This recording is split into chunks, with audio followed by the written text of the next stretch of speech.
Alguna vez controló miles de millones, comandó una red global y vivió como un rey. Sin embargo, hoy, el Chapo Guzmán pasa 23 horas al día en una celda de concreto en la prisión más segura de Estados Unidos. ¿Cómo logra un hombre que alguna vez fue considerado uno de los criminales más ricos del mundo sobrevivir en total aislamiento? Quédate hasta el final para descubrir la petición secreta que hizo desde la cárcel y que dejó atónitas a las autoridades estadounidenses. Número 7. De capo multimillonario a cadena perpetua. Joaquín El Chapo Guzmán fue incluido en su momento por Forbes entre los multimillonarios del mundo, con una fortuna estimada cercana a los $1.000 millones. Su nombre se mencionaba en el mismo tono que marcas de lujo globales como Rolls-Royce o Cartier, ya que su riqueza le permitía coleccionar autos, propiedades y regalos suntuosos que rivalizaban con los de los magnates legítimos. Sin embargo, en 2019, esa imponente imagen se derrumbó en un tribunal de Brooklyn cuando la fiscalía estadounidense logró una condena de cadena perpetua más 30 años, junto con una orden de confiscación de la asombrosa suma de $12.600 millones. Para comprender la magnitud, considere lo siguiente: $12.000 millones son suficientes para comprar más de 200 jets privados Gulfstream G650, cada uno con un valor de más de $65 millones. Podría financiar cadenas hoteleras enteras como el Ritz-Carlton o el Line Quinta Avenue con torres de interiores de Versace. Y, sin embargo, todo quedó reducido a cifras sobre el papel, desmentido por la decisión de un solo juez. Para los espectadores mayores de 50 años, que quizá recuerden el ascenso y la caída de figuras como Al Capone o Pablo Escobar, este caso les resultó familiar, solo que esta vez Estados Unidos se aseguró de que no hubiera retorno. La sentencia no solo pretendía castigar a un hombre, sino enviar un mensaje a todas las mafias del mundo. La riqueza y la influencia no pueden proteger a nadie cuando la ley estadounidense decide actuar. Dentro de la sala del tribunal, la apariencia de Guzmán contrastaba marcadamente con las leyendas que se habían construido a su alrededor. No hubo candelabros de cristal, ni flotas de Ferraris de $400.000 cada una, ni relojes con incrustaciones de diamantes de Rolex o Patek Philippe. En cambio, hubo silencio mientras el juez declaraba que el imperio de miles de millones terminaría en una caja de hormigón en ADX Florence, la fortaleza de Colorado conocida como el Alcatraz de las Montañas Rocosas. El simbolismo aquí importa. Miles de millones antes compraban lealtad, pero en Florence, incluso un límite básico de unos pocos cientos de dólares al mes se convierte en el límite de la vida. El dinero que antes movía naciones ahora apenas alcanza para comprar artículos de tocador. La transición de multimillonario a preso no solo es impactante, sino que nos obliga a cuestionar el verdadero poder de la fortuna cuando se pierde la libertad. ¿Qué opinas? ¿Acaso la historia del Chapo demuestra que ninguna cantidad de dinero, ya sean 12.000 millones o 100.000 millones de dólares, puede superar el peso de la justicia? Si estás de acuerdo, la justicia supera la riqueza. Número 6. Raíces en Sinaloa. Los inicios de Joaquín Guzmán estaban lejos del imperio multimillonario que su nombre evocaría más tarde. Nació en las escarpadas montañas de Sinaloa, México, una región definida por su agricultura, pobreza y geografía que propiciaba algo más que la agricultura. Su padre trabajaba como cultivador de amapola, un oficio que apenas alcanzaba para mantener a la familia. Para Guzmán, la infancia significó vender naranjas o cuidar cabras, pero también ver cómo los cultivos ilícitos ofrecían mayor seguridad que cualquier cosecha tradicional. La Sierra Madre proporcionó corredores naturales que se volvieron cruciales para el transporte de mercancías hacia el norte.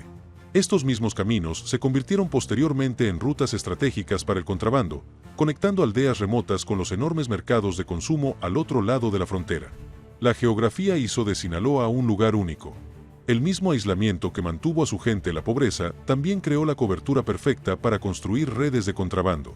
El entorno de Guzmán fue una escuela en sí mismo, enseñándole que el terreno, el tiempo y las conexiones locales podían ser más valiosos que la educación formal.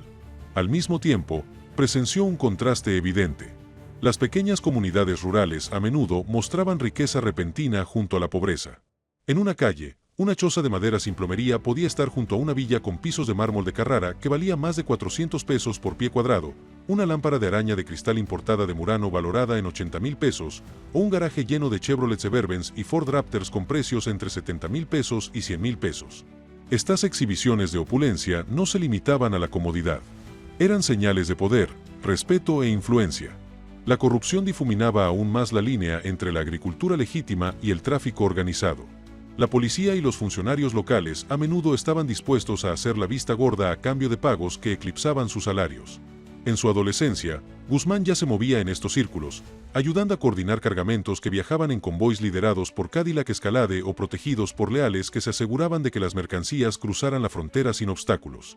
Cada entrega reforzaba la lección de que la riqueza no era abstracta. Se tradujo directamente en control sobre personas y territorios. La historia de Sinaloa explica por qué el ascenso de Guzmán no puede reducirse únicamente a la ambición personal. La geografía ofreció los corredores, la pobreza creó el incentivo y la corrupción abrió las puertas. Para un joven con pocas opciones, el camino de pastor de cabras a traficante multimillonario no fue simplemente elegido, sino forjado por las propias montañas. Número 5. El auge de un imperio del cártel. A finales de la década de 1980, Joaquín Guzmán había trascendido las pequeñas granjas de Sinaloa y se había adentrado en la estructura de una economía clandestina en expansión. Al principio, trabajó como coordinador, organizando envíos camuflados en camiones de productos agrícolas o contenedores de carga. Pero los acontecimientos globales le brindaron una oportunidad. A medida que los grupos colombianos dominantes de la década de 1980 perdían influencia, los corredores de transporte hacia Estados Unidos se vieron repentinamente alterados. Guzmán y sus socios de Sinaloa aprovecharon este vacío, posicionándose como los nuevos guardianes de las rutas hacia el norte. El cambio no se limitó a la geografía, sino también a la logística. Los proveedores colombianos aún podían generar productos, pero sin un acceso seguro a Norteamérica, su influencia se desplomó. La red de Guzmán resolvió el problema con innovación. Apoyó la construcción de pasajes subterráneos que se extendían miles de metros bajo la frontera. Algunos estaban equipados con ventilación, electricidad y sistemas ferroviarios. Aunque completar estos túneles requería millones de dólares, cada uno facilitaba movimientos por valor de cientos de millones más.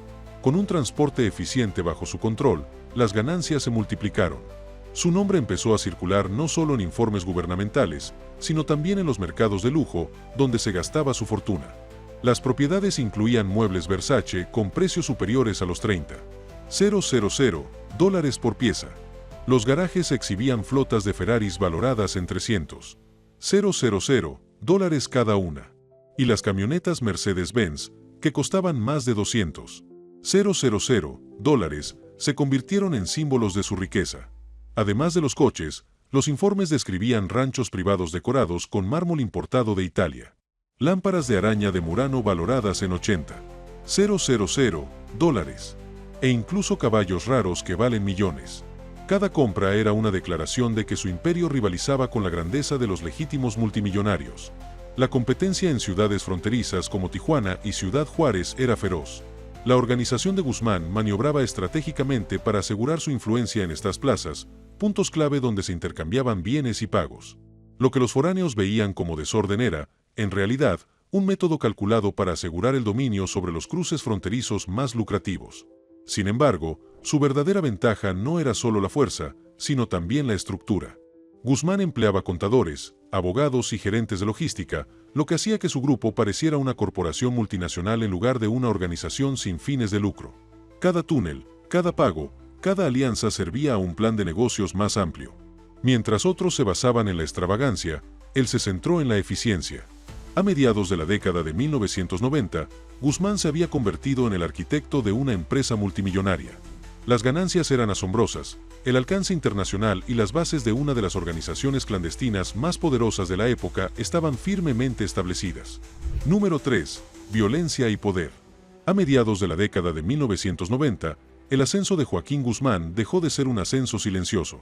Se convirtió en un desafío directo a otras figuras poderosas de la frontera norte de México. Ciudades fronterizas como Tijuana y Ciudad Juárez se convirtieron en focos de intensas batallas por la influencia. Estas contiendas no fueron brotes espontáneos, sino movimientos cuidadosamente calculados, donde asegurar el control de un cruce fronterizo podía garantizar miles de millones en ingresos futuros. Una de las rivalidades más notorias fue la de la familia Arellano Félix en Tijuana. La competencia por el dominio se extendió a la esfera pública y atrajo la atención internacional. Para Guzmán, estas luchas eran más que disputas territoriales. Eran demostraciones de autoridad. En este entorno, el poder se medía no solo en activos o dinero, sino en la capacidad de inspirar lealtad y disuadir la rebeldía. Cada decisión reforzaba la imagen de un líder intocable. La riqueza generada durante este periodo fue asombrosa. Guzmán canalizó sus ganancias hacia fincas que combinaban la arquitectura tradicional con un diseño extravagante. Grandes salones revestidos de mármol importado, candelabros de cristal valorados en decenas de miles de dólares y establos privados con caballos valorados en millones. Garajes repletos de vehículos de alto rendimiento, Ferraris, Rolls-Royce y todoterrenos blindados se convirtieron en símbolos tangibles del éxito. Cada despliegue de lujo enviaba un mensaje. No solo sobrevivía en este peligroso escenario, prosperaba a un nivel que rivalizaba con el de los legítimos multimillonarios. Sin embargo, lo que hizo sobresalir a Guzmán no fue solo su capacidad para proyectar riqueza, sino también su talento para construir una estructura. Su red comenzó a asemejarse a una corporación, con contadores, gerentes de logística y asesores que guiaban decisiones que iban más allá de las ganancias inmediatas. Mientras sus rivales dependían únicamente de la intimidación, Guzmán combinó la intimidación con la organización, asegurando que cada alianza y cada operación encajaran en una estrategia más amplia. Este enfoque dual, con la fuerza respaldada por la infraestructura, lo distinguió como una figura difícil de desbancar. Estas luchas de poder moldearon la década y elevaron a Guzmán de un personaje en ascenso a la figura central de la economía sumergida de México. Pero su creciente visibilidad también tuvo un costo. Las mismas demostraciones de poder y riqueza que cimentaron su control también atrajeron la atención de gobiernos decididos a desmantelar su imperio.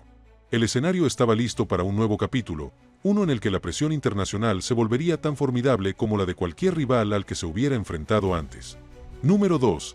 Innovaciones Mugles. Lo que realmente distinguió a Joaquín Guzmán de otras figuras de su época no fue solo su ambición, sino también su notable capacidad para innovar. Mientras sus rivales recurrían a la fuerza bruta o a métodos tradicionales, él consideraba la logística una disciplina, buscando constantemente maneras de superar a las autoridades. Esta mentalidad transformó su red, de una operación regional a un imperio internacional. Una de sus innovaciones más famosas fue la construcción de túneles subterráneos. No se trataba de toscos hoyos en el suelo, sino de pasajes cuidadosamente diseñados que se extendían miles de metros bajo la frontera entre Estados Unidos y México.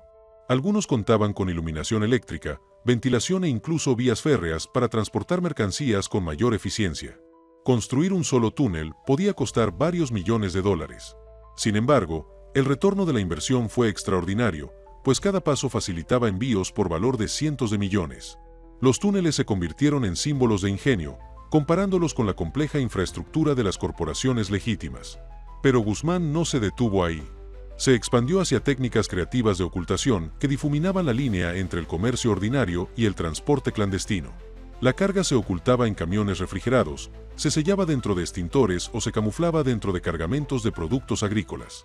Cada método reflejaba el mismo principio: tratar cada envío como una empresa, con planificación, inversión y precisión tecnológica.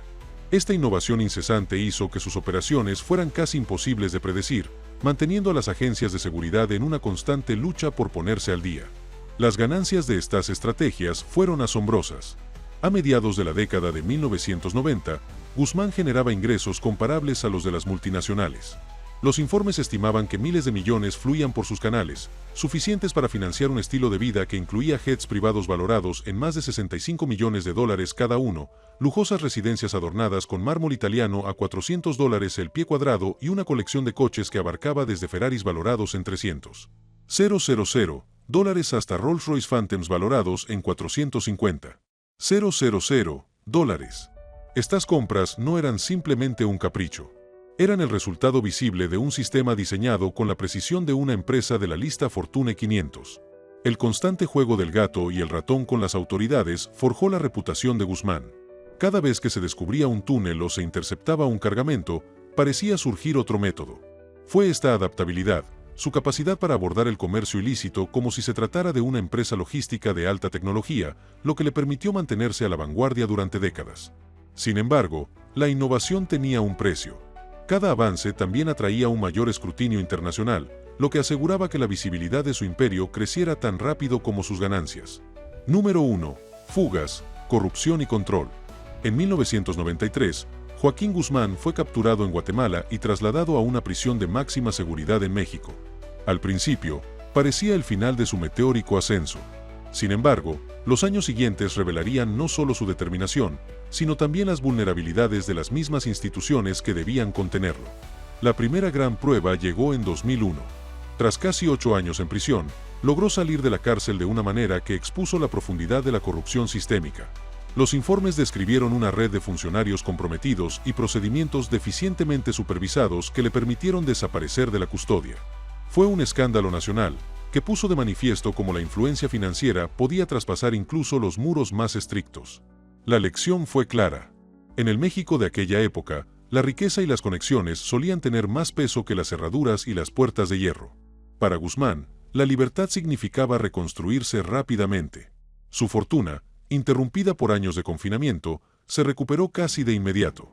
Invirtió cuantiosamente en propiedades fortificadas, desde ranchos en Sinaloa, equipados con mármol importado a un precio de $400 por pie cuadrado, hasta complejos donde los túneles subterráneos servían también como rutas de escape y almacenes. El lujo también regresó a su estilo de vida, con flotas de todoterrenos valoradas en más de $100,000 cada una, autos deportivos como Ferraris con precios superiores a $300,000 y aviones privados valorados en decenas de millones. Estas adquisiciones no fueron un simple capricho. Simbolizaban la resiliencia, prueba de que el confinamiento no había acabado con su control de recursos. En 2014, las autoridades lo capturaron de nuevo, esta vez en Mazatlán. Para muchos, esto marcó un punto de inflexión. Fue presentado como una victoria para las fuerzas del orden, una señal de que las instituciones mexicanas estaban recuperando el control. Sin embargo, tan solo un año después, orquestó otra fuga impresionante. Esta vez, fue a través de un túnel excavado bajo su ducha, equipado con luces, ventilación y una motocicleta modificada sobre rieles. Los ingenieros estimaron el costo de la construcción en varios millones de dólares, pero la sofisticación subrayó su capacidad para movilizar recursos incluso bajo las restricciones más estrictas. Cada fuga tuvo las mismas consecuencias, titulares internacionales y una creciente vergüenza para el Estado mexicano. Más importante aún, demostraron cómo la influencia de Guzmán se extendía mucho más allá de las fronteras físicas. Comprendió que el control no se limitaba a la fuerza, sino a explotar las debilidades de los sistemas y usar la riqueza para doblegar las estructuras diseñadas para contenerlo. Pero con cada dramático regreso a la libertad, la presión internacional aumentaba, preparando el terreno para su eventual extradición a Estados Unidos.